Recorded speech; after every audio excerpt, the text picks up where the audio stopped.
are the criteria by which we will evaluate all these ideas. So right now we're just going to go ahead and start rolling, and after the presentation we're going to pass out the blank forms, and that's what we're here for tonight, is to get your ideas down on that form so they can be considered. And with that, we're just going to go ahead and get going. There's cookies and coffee and pop and water back there. Emergency exit, there's one behind you. There's one out here in the hallway to the back, and the restrooms are also down that hall, and also you can exit the way you came in. Don't fall asleep. This is quick, I hope.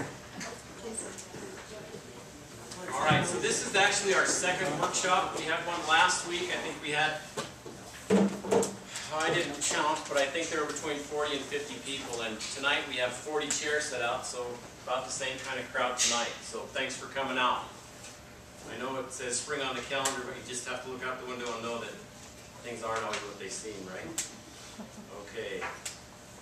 So what the Natural Resource Damage Program is it's under Superfund. There's two parts to Superfund, and the first one is remediation.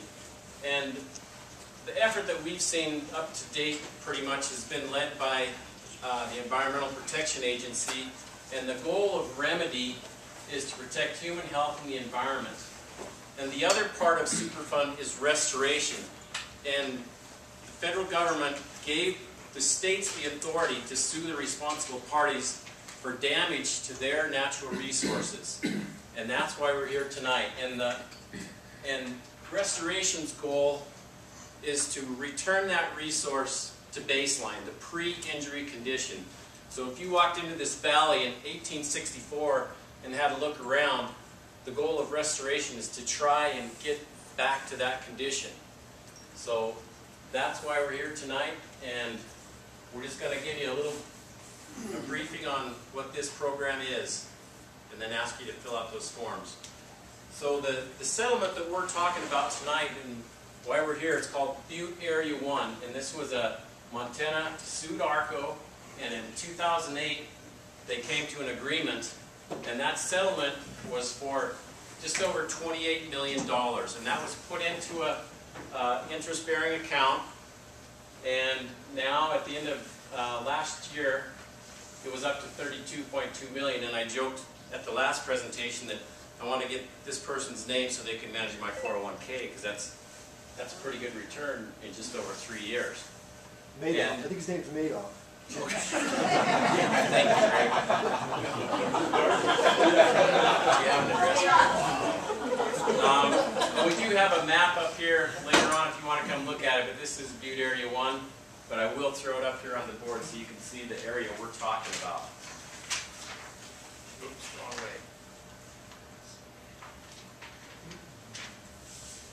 way. Okay, Butte Area 1 is outlined here in the red, and it basically starts at the concentrator, Farrell Street, Texas Avenue, and it's a path that follows the historic Silverbow Creek channel and goes down to here's Montana Street,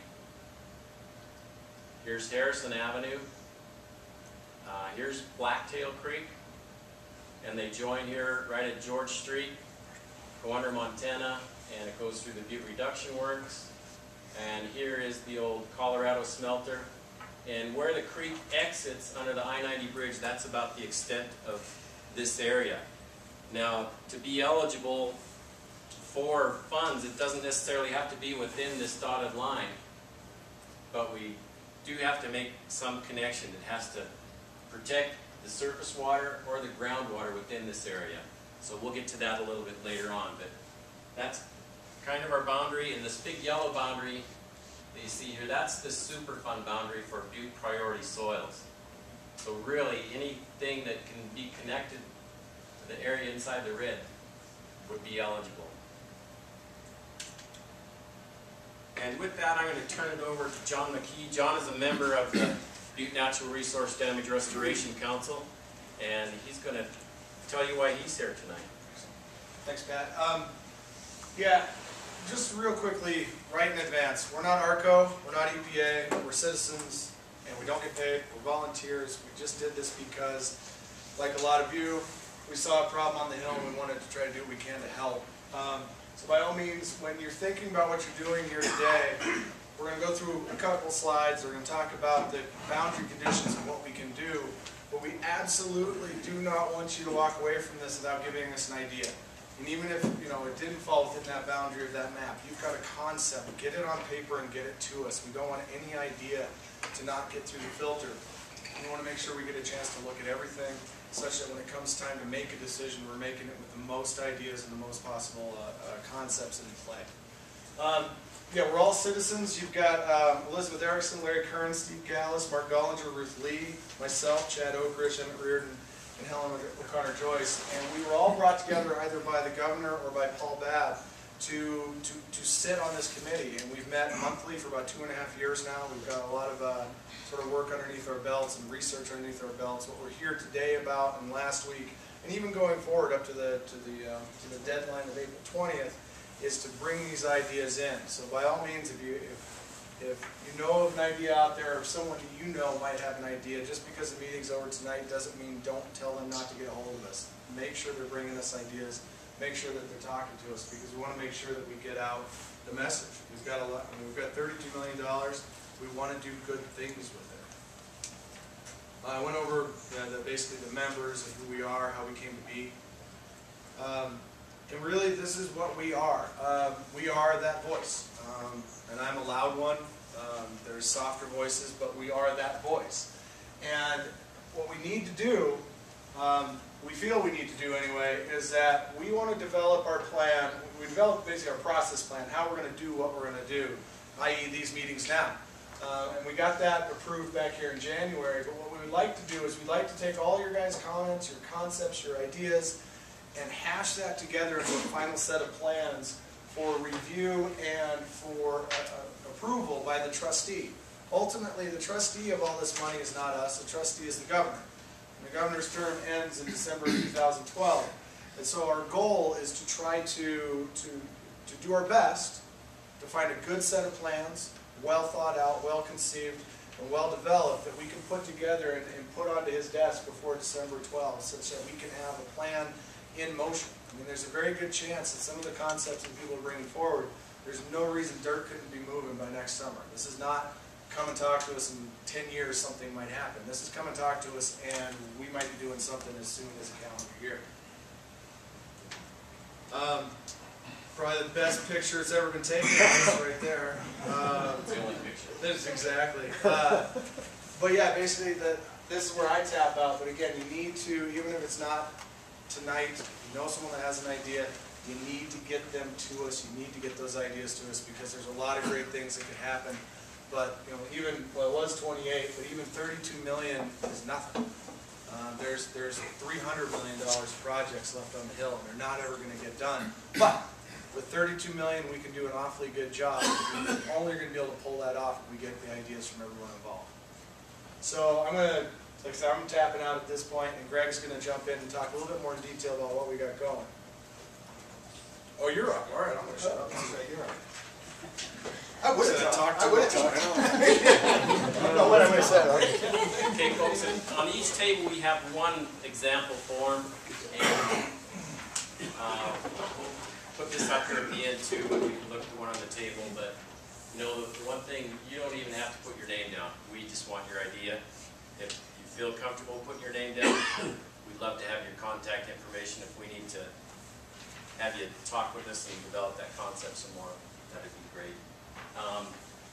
But what I would like to do now is just talk a little bit about the injury that occurred in Butte Area 1. This is what we call a weed map. Weed was a U.S. Geological Survey geologist, and he developed this map, and this is the 1903 edition. And it starts way up here on Silverbow Creek, and here's Harrison Avenue. Creek comes down, goes under Montana Street, and I didn't stretch the map out quite far enough, but here's Front Street.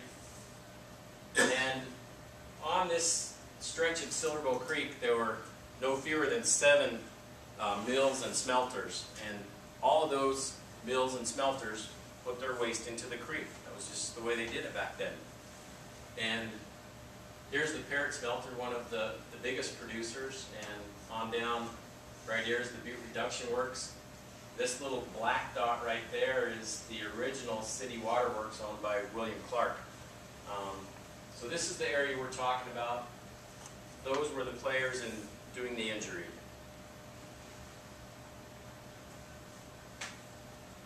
This is a 1955 aerial photo of the same area.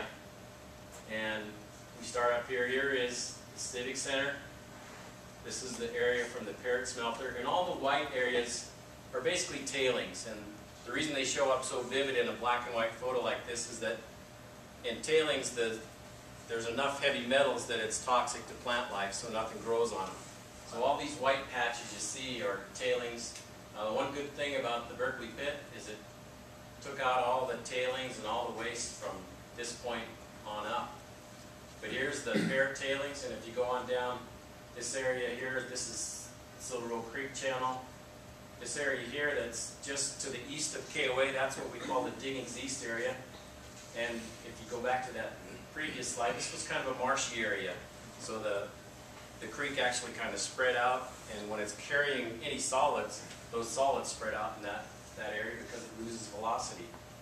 This area here that's on the north side of the creek channel is what we call the north side tailings. Pretty catchy name, huh? And then we go back under Montana Street. These are the tailings from the Butte Reduction Works, and these are the tailings from the Colorado smelter. And you can see already that even Blacktail Creek was channelized prior to the Interstate 90 coming through the valley, and same thing with Silver Bow Creek. It was already channelized. So that's the surface water injury. I mean, it's pretty evident. Everywhere you see white, there's pretty much damage.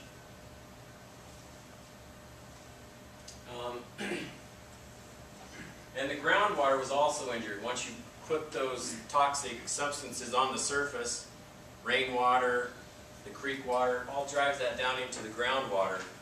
And this well, GS41, is right outside center field in the ball field that's behind the Civic Center. And we took a sample, Nick, was it August of 2009, I think, when we took this sample. These are the heavy metals across here, and this is the drinking water standard.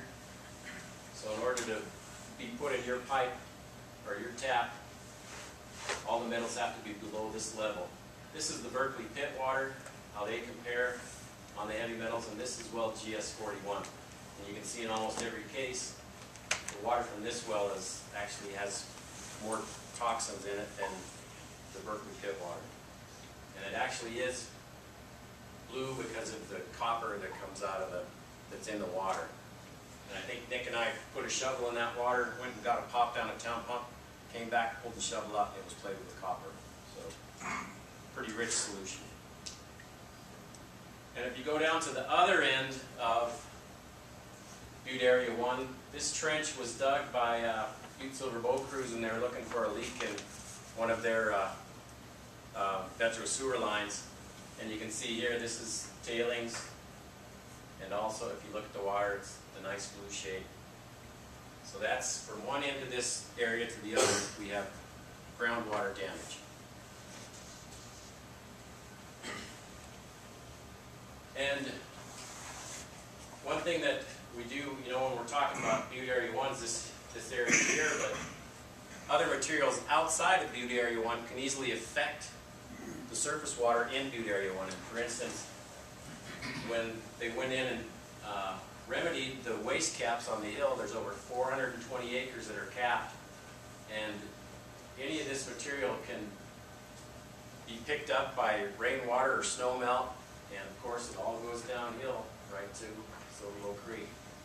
So this is an example of something outside the area that directly affects the area.